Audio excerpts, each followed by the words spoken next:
आज के वीडियो में हम लोग बात करेंगे एंटी मार्कोनिप्स रूल, है ना, जो कि क्लास 11th और 12th दोनों ही जगह पे पढ़ना है हम लोग को, और उससे रिलेटेड उसका मैकेनिज्म। चलिए स्टार्ट करते हैं। एंटी मार्कोनिप्स रूल होता क्या है? तो जैसा कि लास्ट वीडियो में हम लोग मार्कोनिप्स रूल्स के बारे में डिस्कस कर चुके हैं, तो अकॉर्डिंग टू दिस रूल, है ना, anti Markovnikov's rules, the addition of hydrogen halide to alkenes और alkynes, hydrogen will prefer to go to that carbon containing double bond which having lesser number of hydrogen atoms. इसका मतलब क्या है कि hydrogen कहाँ जाना फिर प्रीफर करेगा यहाँ पे, है ना, ये पेरोक्साइड कैटलिस्ट के प्रेजेंस में होता है, और हाइड्रोजन यहाँ पे हम लोग जाता है कहाँ पे, जहाँ पे हाइड्रोजन की संख्या कम होता है। इसका एग्जांपल यहाँ पे देख सकते हैं हम लोग, CH3 CH double bond CH2 का रिएक्शंस हो रहा है HBr के साथ, और ख़ास बात ये होता है कि ये केवल HBr के साथ ही होता है ना। इसके भी रिस्पेक्टिव एक वीडियो में लेकर आऊँगा आपको भी, है ना, कि HBr के साथ ही क्यों ये अप्लीकेबल होता है। तो चलिए यहाँ पे देख रहे हैं हम लोग, हाइड्रोजन से यहाँ पे चला जाएगा किसके पास, जिसके पास हाइड्रोजन कम होता है, और ये Br कहाँ चला जाएगा, जिसके पास हाइड्रोजन ज़्यादा होता है। तो ये चला गया CH2 के पास, यहाँ पे प्रोडक्ट बन जाएगा CH3 CH और इसके नीचे H, और यहाँ पे आ जाएगा CH2 Br। तो ये आपका बन गया 1 ब्रोमोप्रोपेन, है ना। 1 डिग्री हम लोग बोल सकते हैं हेलो एल्केन्स का फॉर्मेशन यहाँ पे हो गया। 1 डिग्री हेलो एल्केन्स आपके सामने यहाँ पे बन चुका है। तो आपको यहाँ हमेशा याद रखना है कि जब भी एंटी मार्कोनिप होगा तो पेरोक्साइड कैटलिस्ट के प्रेजेंस में होगा, और इसमें बेसिकली 1 डिग्री हेलो एल्केन्स का फॉर्मेशन होता है। हेलो मतलब यहाँ पे स्पेशली किसके लिए बात करेंगे, तो ब्रोमो एल्केन्स के लिए बात करेंगे। आपको यहाँ ध्यान देना है, केवल किसके लिए, ब्रोमो एल्केन्स ही यहाँ पे बनेगा। इसका मैकेनिज्म अगर बात करते हैं हम लोग, इसके मैकेनिज्म क्या हो सकते हैं, तो मैकेनिज्म आपको पहले ही बताया गया है ना। मैकेनिज्म यहाँ पे किसके प्रेजेंस में होता है, तो आपको याद रखना है पेरोक्साइड कैटलिस्ट के प्रेजेंस में होता है। और पेरोक्साइड कैटलिस्ट जो होता है वो क्या क्या हो सकता है उसके बारे में यहाँ पे देख लेते हैं हम लोग। पेरोक्साइड कैटलिस्ट, पेरोक्साइड एक लिंकेज जो आप लोग पढ़े हैं ओ के बीच में होता है, तो उसी तरह से यहाँ पे पेरोक्साइड हाइड्रोजन पेरोक्साइड H2O2 बात कर सकते हैं हम लोग। इसके अलावा CH3COO, है ना, OO, फिर यहाँ पे पेरोक्साइड लिंकेज आएगा COO, यहाँ पे डबल O होगा, मिस्टेक हो गया है, एसिटाइल, ये पेरोक्साइड होता है। इसके बाद इसी तरह से अगर CH3 की जगह पे हम लोग बात करें कि यहाँ पे C6H5 C double bond O, फिर यहाँ पे O, फिर एक O आएगा C double bond O C6H5, है ना। तो इसको बोलते हैं हम लोग बेंजोइल पेरोक्साइड, ऊपर वाले को एसिटाइल पेरोक्साइड बोलते हैं। इसमें पेरोक्साइड का लिंकेज यहाँ पे दिखाया गया, ऊपर वाले में इंप्रूव कर लेना है। ये है पेरोक्साइड आपका लिंकेज बोलते हैं इसको हम लोग, पेरोक्साइड लिंकेज, है ना। इस पे आपको याद रखना है कि दोनों ऑक्सीजन पे क्या चार्ज होता है, दोनों ऑक्सीजन पे -1 चार्ज होता है।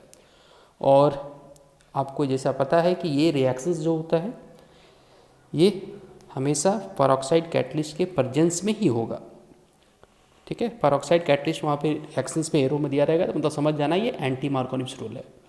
दिस रिएक्शंस प्रोसीड थ्रू, बोल सकते हैं हम लोग किस मैकेनिज्म के through, homolytic fission, homolytic fission, या फिर इसी को हम लोग बोल सकते हैं और देखे फ्री रेडिकल मैकेनिज्म। इसको थोड़ा सा छोटा करके हम लोग देख लेते हैं। This reactions proceed through homolytic fission, homolytic fission आपको पता है ना, जिसमें क्या होता है, इक्वली आपका इलेक्ट्रॉन का जो शेयर्ड अप होता है वो इक्वली डिस्ट्रीब्यूटेड हो जाता है। तो इक्वली यहाँ पे होमोलिटिक फिजन्स होगा, जिसको हम लोग और करके बोल सकते हैं फ्री रेडिकल मैकेनिज्म के थ्रू ये रिएक्शंस प्रोसीड करता है। इसका अगर नेक्स्ट कंडीशन बात करेंगे, जैसे पहला कंडीशन पेरोक्साइड कैटलिस्ट में होगा, दूसरा जब भी होगा तो फ्री रेडिकल मैकेनिज्म के द्वारा होगा। थर्ड अगर बात करेंगे तो थर्ड हम लोग बोलते हैं कि एल्किन्स या एल्काइंस, जो कि बेसिकली क्या होने चाहिए, अनसिमेट्रिकल होंगे। सिमेट्रिकल में होगा लेकिन अनसिमेट्रिकल में बेसिकली ये आपको समझना है, ठीक है। तो ये आपको याद रखना है, एल्किन्स और एल्काइंस दोनों के साथ ये होता है, डबल बॉन्डेड ट्रिपल बॉन्डेड दोनों के साथ होगा। तो it is basically take place हम लोग बोल सकते हैं विथ ओनली HBr। इससे रिलेटेड एक वीडियो में लाऊंगा, है ना, कि HBr के साथ ही क्यों होता है, इसका हम लोग नेक्स्ट वीडियो में बात करेंगे, क्योंकि वीडियो काफ़ी लंबा हो जाएगा, इसलिए इस वीडियो को मैंने केवल मैकेनिज्म देके छोड़ दिया है। तो ये केवल HBr के साथ होता है, ये आपको यहाँ पे याद रखना है। एक ब्रीफ में आप बता सकते हैं यहाँ कि HBr के साथ होने के पीछे रीजन क्या होता है। इसमें जो 2 स्टेप्स इन्वॉल्व होते हैं वो दोनों ही स्टेप्स जो होते हैं HBr के साथ केवल एक्सोथर्मिक रिएक्शंस करते हैं, बाकी HF HCl HI के साथ ये रिएक्शन जो होता है वो दोनों रिएक्शंस, है ना, स्टेप 1 स्टेप 2 जो यहाँ पे हम लोग देखेंगे, है ना। वो आपका एक्जोथर्मिक रिएक्शंस नहीं होता है। तो यहाँ पे अगर हम लोग स्टेप्स इन्वॉल्व्स अगर बात कर ले, क्या क्या स्टेप्स होगा इस मैकेनिज्म में, ठीक है, स्टेप्स क्या क्या इन्वॉल्व्स होंगे, तो ये आपको याद रखना है। जब कभी भी एंटी मार्कोनी एडिशन होना है तो कौन सा लगेगा, तो HBr के साथ होगा। स्टेप्स जो इन्वॉल्व्स होंगे, स्टेप्स को हम लोग देख सकते हैं। सबसे पहला स्टेप्स में क्या बात करेंगे, तो हम लोग बोल सकते हैं होमोलिटिक फिजन, है ना, होमोलिटिक फिजन ऑफ कौन सा होता है, तो पेरोक्साइड कैटलिस्ट का होमोलिटिक फिजन होता है सबसे पहले। Homolytic fissions of peroxide catalyst, peroxide का मतलब एक लिंकेज बताया गया था जिसमें ऑक्सीजन का मॉलिक्यूल होता है, एक सुपर ऑक्साइड भी होता है। O2 पे 2 -1 चार्ज रहेगा तो सुपर ऑक्साइड, O2 पे अगर -2 चार्ज रहेगा तो पेरोक्साइड बोलते हैं हम लोग। तो इस तरह से CH3 आपका आ जाएगा C डबल बॉन्ड O, है ना, इसके बाद O, फिर यहाँ पे C डबल बॉन्ड O आ जाएगा, फिर क्या आएगा, CH3 आ जाएगा। तो बीच में आपका यहाँ पे क्या है, पेरोक्साइड, है ना, वहाँ पे होमोलिटिक फिजन्स होगा। और ये दोनों जब डिसोसिएट करते हैं, है ना, जिसको हम लोग होमोलिटिक फिजन्स को फिश हुक या सेमी हेडेड कर्व एरो से दिखाते हैं, तो ये आपका बन जाएगा 2 मोल्स ऑफ क्या बन जाएगा, CH3 C डबल O का फ्री रेडिकल्स बन के तैयार हो जाएगा। अब ये जो आपका 2 मोल्स का CH3 C डबल O का फ्री रेडिकल बनेगा, पहले आप यहाँ पे देख लीजिए CH3, इसको हम लोग एडजस्ट कर लेते हैं। 2 मोल्स क्या बनेगा, CH3 C double bond O का एक रेडिकल्स, ये 2 रेडिकल्स वहाँ पे टूट गया।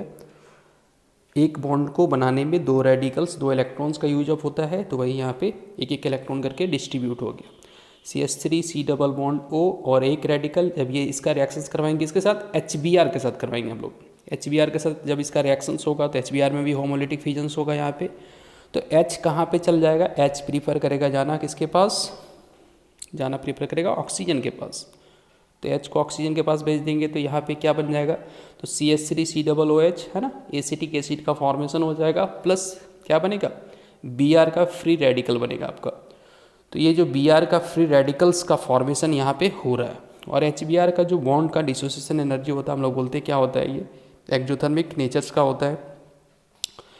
और आपका यहाँ पे ये जो ब्रोमीन्स का जो बॉन्ड, जो ब्रोमीन्स का यहाँ डिकम्पोज किया, है ना, ब्रोमीन का फ्री रेडिकल बना, हाइड्रोजन का एडिशन हुआ, ये स्टेप्स जो होता है, ये स्टेप्स के बारे में बात कर रहा होता कि दोनों स्टेप्स जो होते हैं वो एक्जोथर्मिक नेचर के होते हैं। तो पहला स्टेप्स आपको यहाँ पे याद रखना है कि ये स्टेप ब्रोमीन्स का जो यहाँ फ्री रेडिकल बना और हाइड्रोजन का बॉन्ड जो है ना, एसिटाइल पेरोक्साइड के साथ वहाँ पे जाके जुड़ा, पेरोक्साइड में जो ऑक्सीजन वहाँ फ्री रेडिकल उसके साथ जुड़ा, तो ये एक्जोथर्मिक होता है।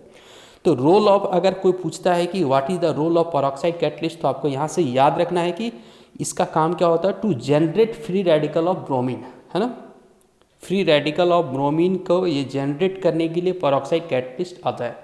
वो एक certain amount of energy available करवाता है, जो कि हम लोग पढ़े थे HBr का जो होता है ना बॉन्ड एनर्जी, वो थोड़ा सा वीक होता है। HF में हाइड्रोजन बॉन्ड का स्ट्रॉन्गर बॉन्ड होता है, वो HCl में थोड़ा सा कंपेरेटिवली उससे कम होगा। स्टेप्स 2 का अगर बारे में बात कर ले हम लोग, स्टेप्स 2 में क्या होगा तो देख लेते हैं हम लोग। सबसे पहले इसको थोड़ा सा स्क्रीन को हम लोग क्या करते हैं इस तरह से, स्टेप्स 2 अगर बात करें हम लोग, स्टेप्स 2 में बेसिकली क्या होता है, एल्किन्स का इंटरेक्शंस होता है जो यहाँ पे ब्रोमीन का फ्री रेडिकल बना हुआ है ना। लास्ट स्टेप में जो हम लोग ऊपर देखे, ब्रोमीन का जो फ्री रेडिकल बना, पेरोक्साइड कैटलिस्ट ने जो फ्री रेडिकल बनाया, वो ब्रोमीन का फ्री रेडिकल इंटरेक्ट करता है, किसके साथ इंटरेक्ट करता है, वो एल्किन्स के साथ यहाँ पे इंटरेक्ट करेगा। और ये क्या फॉर्मेशन करेगा, तो ब्रोमीन का इंटरेक्शंस आपका किसके साथ चला जाएगा, तो ये जो टर्मिनल वाला CH2 ग्रुप है ना, CH2 के साथ ऐड हो जाएगा। क्यों, क्योंकि इससे फॉर्मेशन होता है आपका कौन सा रेडिकल का, 2 डिग्री फ्री रेडिकल का। तो CH3CH यहाँ पे फ्री रेडिकल बना दीजिए आप, ये इसके साथ ज्वाइन होगा और यहाँ पे इसके बदले यहाँ पे CH का फ्री रेडिकल बनेगा, 2 डिग्री फ्री रेडिकल। हम लोग जानते हैं इसलिए ये बना क्योंकि 2 डिग्री फ्री रेडिकल को क्या बोलते हैं हम लोग, 2 degree free radical is more stable, है ना। 2 डिग्री फ्री रेडिकल जो होता है वो क्या होता है, मोर स्टेबल होता है। 2 degree free radical is more stable then 1 degree, आपको ये याद रखना है। 2 डिग्री फ्री रेडिकल का 1 डिग्री से ज़्यादा स्टेबल होता है। अगर स्टेबिलिटी ऑर्डर के बारे में बात करेंगे तो ये, अब ये जो स्टेप 2 में जो रिएक्शंस हो रहा है, ये रिएक्शंस भी किस तरह का नेचर का होता है, तो हम लोग बोलते हैं एक्जोथर्मिक रिएक्शन होता है। यही इसको यूनिक बनाता है। एंटी मार्कोनिक्स को यूनिक बनाने के पीछे क्या है कि HBr का यहाँ जो ब्रोमीन का एडिशन हुआ है CH2 के साथ, और ये जो CH और CH2 के बीच का डबल बॉन्ड ब्रेक किया है, तो ये आपको याद रखना ये एक्जोथर्मिक नेचर का होता है। तो आप यहाँ पे नोट में इसको लिख सकते हैं, नोट में इसको लिख लीजिए आप कि ये जो रिएक्शंस ऊपर वाला हुआ है, अब रिएक्शंस जो हुआ है वो किस तरह का नेचर का है, तो एक्जोथर्मिक नेचर का होता है। तो ये इसको यूनिक या स्पेशल बनाता है। तो एक्जोथर्मिक नेचर का होता है, जो बाकी के साथ दोनों ही स्टेप्स एक्जोथर्मिक नहीं होते हैं। आपको बार बार ये बोला जा रहा है दोनों ही स्टेप्स एक्जोथर्मिक नहीं होंगे बाकी के साथ, इसलिए HBr का ही एंटी मार्कोनिक एडिशन होता है। एक्जोथर्मिक रिएक्शंस का मतलब तो आपको पता होगा। चलिए स्टेप 3 देख लेते हैं हम लोग। CH3CH का फ्री रेडिकल यहाँ पे आएगा CH2Br के साथ, और यहाँ पे फिर से जो स्टेप 3 है ये HBr, ये स्टेप भी आपका यहाँ पे होमोलिटिक फिजन्स होगा। होमोलिटिक फिजन्स में ये H कहाँ पे प्रीफर करेगा, तो हम लोग बोल रहे थे शुरू में ही कि H वहाँ पे प्रीफर करता है जहाँ पे मिनिमम नंबर ऑफ हाइड्रोजन होता है। तो यहाँ पे इस कार्बन के साथ मिनिमम हाइड्रोजन है, इस पर फ्री रेडिकल है। तो यहाँ से ये बन जाएगा CH3CH CH2Br, ये आपका बन गया 1 ब्रोमोप्रोपिन। तो इस तरह से आप इस रिएक्शंस का मैकेनिज्म देखें। आपको याद रखना है कि ये रिएक्शंस किस तरह से प्रोसीड किया, फ्री रेडिकल मैकेनिज्म के जरिए प्रोसीड किया, जिसमें हम लोग बोलते हैं 2 डिग्री फ्री रेडिकल जो होता है वो मोर स्टेबल होता है as compare to 1 degree free radical.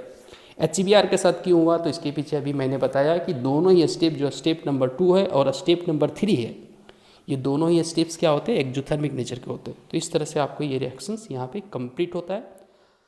चलिए, थैंक यू।